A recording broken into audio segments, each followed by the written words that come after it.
Back by popular demand here, Steve Sipple on the HuskerOnline YouTube channel, a very popular 2022 guest rejoining us here to kick off 2023. Let's welcome in Jim Rose of KFAB, former Husker play-by-play announcer, historian.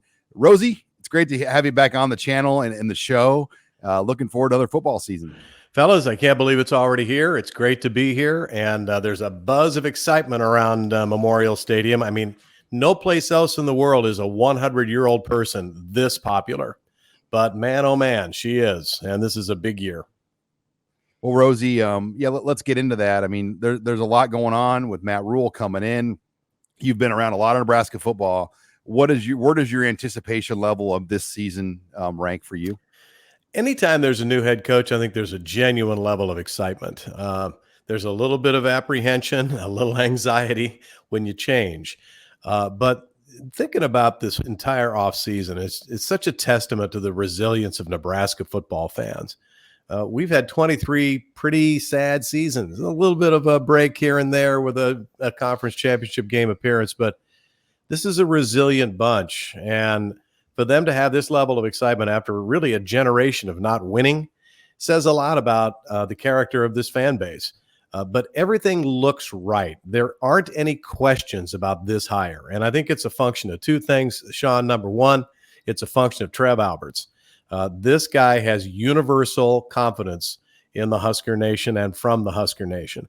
And I think they feel really strongly that because of the dismissal of Scott Frost early on last year, he was literally able to take as much time as he needed to fully vet all candidates. We talked about it on a week-to-week basis. And some of them were in the orbit closer to the mothership than others. But there is universal appreciation for this hire. So with all of that said, and the hard work that they put in the offseason and the really remarkable recruiting work that they did in such short order, I can understand why people are excited. And this is one of the easier schedules that Nebraska's had in a number of years, and that also foretells of optimism. Jim, okay, beyond the schedule, and let's talk about the human being aspect of this. What makes you confident? Let's just say three things that make you confident in Matt Rhule that you have ascertained. Number one, Sip, he's a process guy. He's not a results guy. He's a process guy. Great coaches are wed to process. Results are very, very challenging, but process is not. You are in complete control of your preparation and your process. He's also a motivational leader. He doesn't just walk in and say things. He truly lives and embodies all of the things that he's trying to teach these guys. He's also a detail guy. I believe head coaches today can't be coaches as much as they are managers and leaders. And you surround yourself with people who act out your belief system. And his belief system is you cannot handle big things if you don't master little things. And we all know what's happened in this program over the last 23 years. The little things started to drift, and that turned into big things on Saturday. So he has a proven track record of doing this at two other schools, and I firmly believe that he's going to put the same process in place here. He's going to be very adaptable to the Big Ten because he's a Big Ten guy.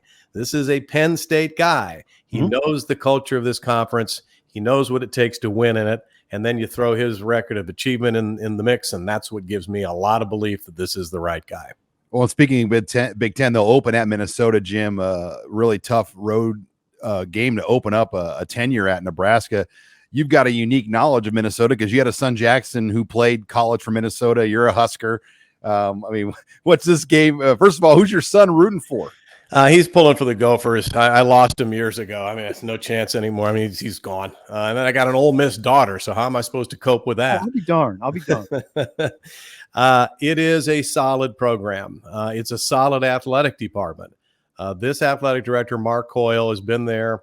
He has a genuine respect at the highest level of the administration at U of M, and they have elite facilities.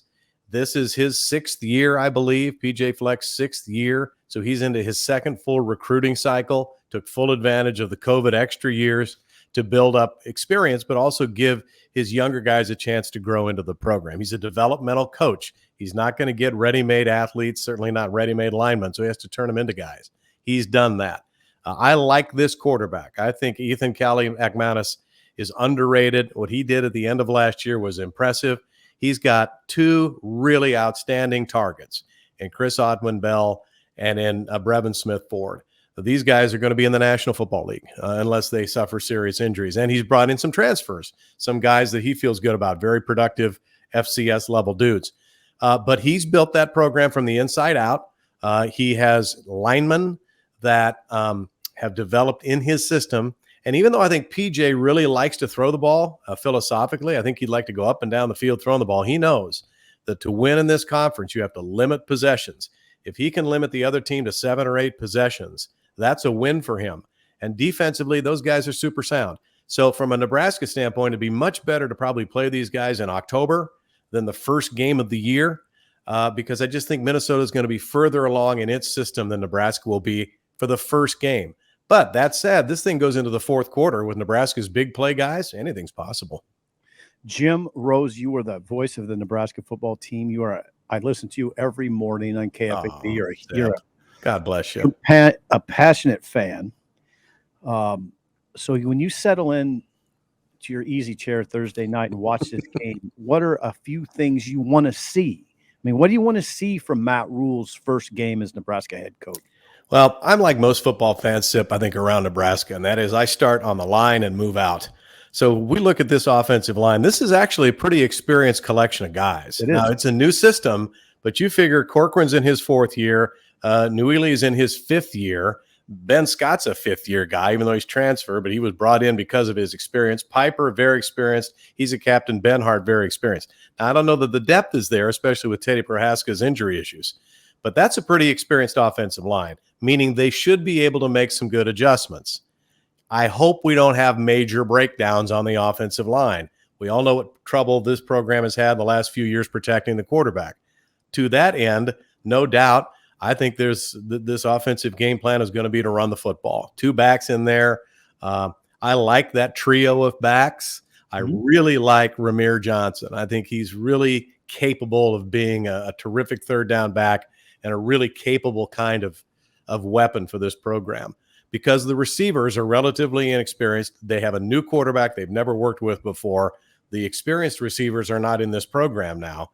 So offensive line moving down the field, trying to keep the chains progressing and trying to hold the ball for a while. That's number one. I'm anxious to see how Tony White adjusts his 3-3-5 defense to a run-oriented league. I think over time he's going to get exactly the athletes he wants, but a 3-3-5 against the run is a little tricky in some cases. He came from the ACC, which I think we can all agree is largely a passing league, into a running league, especially this schedule this year for Nebraska. I like some of the guys on defense. Luke Reimer has a real good chance of being the 2nd all-time leading tackler in the history of the program. That's hard to believe. You know, you don't equate, the losing seasons we've had with a guy that close to the top of the record books. But I think Isaac Gifford has a chance, if he stays healthy, to have an all-conference season. This defense is perfectly suited for him. So I'm looking for him to have a big game. I'm really excited about Gifford. I'm really excited about MJ Sherman, obviously a very highly touted transfer. And then the other guy, you talk about a chance to have a consistently good season, and Ty Robinson is that guy. He's got a tremendous amount of ability, but he needs to have his motor running on every down. And maybe this change of coaching staff will motivate him to do that. But there's some material on that defense. I don't think there's any doubt about it. Nick Henrich is a good football player. He's just had a lot of injuries. So let's see how long it takes for them to really get into the groove of this defense. And if there are trouble signs during the game, and there probably will be, are they going to give up on it and say, this doesn't work, I'm going to revert back to my old way? How much trust and faith do they have in the system? And if they have some success, especially in the first half of the game, I think that seed will be planted and it will grow throughout the year. And then when we get to November, I think you're going to be much, much happier with the consistent play of this defense once they get into the groove. As we wrap things up with Jim Rose, I want to ask you some university things too, Jim. 100th anniversary, you mentioned the stadium. We know October 5th, some major announcements are going to be made about the future of Memorial Stadium, renovation plans. We know the price tag is $300 to $500 million on the Regent meeting list that they came out with a while back. You've been involved in heavy fundraising with Nebraska and for other organizations for years. How does Nebraska? I mean, how does Nebraska get that money and come up with the money? And what are you envisioning for this plan at Memorial Stadium? I think the master strategic plan is really a broad headline, fellas, which is game day experience. The idea is we have to create a carnival-like atmosphere with a really exciting place so that folks will give up their basement and come back down to grandma. That's the key. It can't just be plank seats and a PA system. It's got to be a real carnival. And I'm very, very excited about some of the things I've heard. I don't know exactly what it is, but some of the things I've heard, and this is Trev and President Carter and the Regent's idea, even though Ted Carter's not going to be around past this season, they see what's happening in college sports. They see what's happening in professional sports. And they have to say, hey, if we're going to ask people to buy a ticket, pay for parking, make a contribution to get into the stadium, this has to be a Taylor Swift concert every single Saturday. The band has to be better. The videos have to be more compelling. Everything has to be better because you're putting on a show. So they're going to invest in this facility as a means to reintroduce game days in Lincoln. The best way to do that is to win, but knowing that this conference, especially starting next year, is going to be extremely difficult and very hard for anybody to win 9, 10, or 11 games.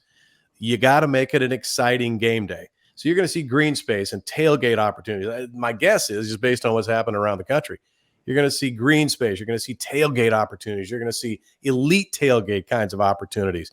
You're going to see a really comfortable stadium with sight lines all over the place and a chance to move around, indoor facilities. So when the weather gets bad, you can go in and get, your favorite beverage, at halftime or the end of the quarter. But I don't think Nebraska is unique. I think this is the plan for a lot of people. And how are they going to pay for it? Well, when you're starting at $71 million a year from the Big Ten Network, that's a good place. But Nebraskans will invest in this if they see it, if they can feel it, if they can imagine it, and if they really sense that this is something they're going to want to do. The next generation, the younger guys, the guys that are between 40 and 55, 35 and 55, that's the place they want to go. And they now have high expectations about spending entertainment dollars. So I'm really excited about it. I think it's cool for this to happen in the 100th year of the stadium, which is an iconic place to Nebraskans. And I'm excited about what may transpire. And when you look at some of the teams that are going to be coming into that place in the next 10, 15, 20 years, as long as this Big Ten conference exists, then this is a place you're going to want to be. Last one from me, Jimmy. You referenced Ted Carter, who has taken the president's job at Ohio State. Now, I have a very specific question. Hank Bounds was a sports-minded president. Ted Carter was a sports-minded president. Is it incumbent on Nebraska to go in that direction again with this next hire? No question, Sip. I think it's the single pivotal metric that they have to plug in here. Ron Roskins was the first president Nebraska ever had. Well, that's not exactly true. Clifford Harden, who was chancellor of the University of Nebraska Lincoln campus, and then Dr. Roskins. Okay. These were the first two guys that recognized sports is the largest picture window the rest of the world looks through to see Nebraska. And we have to ensure that this is our best look. When somebody walks past that picture and looks in, we want it to be really good. Clifford Harden believed that. That's how he dumped 3 other candidates and went to get Bob Devaney. Ron Roskins was extremely supportive of Coach Osborne during his tenure there. And Ted Carter, as you mentioned, with Hank Bounds, both sort of reintroduced that importance to the university when they took those positions. You have to realize, and some may, especially academics, may find this to be a bit repulsive, that sports is so important at a university. What about the chemistry department? What about research? All of that stuff is important too. But from an external standpoint, your athletics programs are the front door to your university. And if you are successful in sports, just look around at some of the college basketball teams that have soared. If you're really good in sports, that will inspire support for other things. Because if you're really good on Saturday, people are going to want to be really good Sunday through Friday too. And I firmly believe that if Nebraska can get back to that elite level, or at least a contending level, that's going to inspire support for all facets of the U. And if you get a chief executive who believes that and then inspires confidence to Trev Alberts, who then inspire it to the coaches and the support staff, now you got a winner. And guess what? We know what it looks like. We did it that way for 50 years. Yep. Well, Rosie, we appreciate you coming on. It was a fun year last year. Looking forward to catching up with you throughout the football season again this year. It'd be great, fellas. I'm looking forward to it, and go Big Red.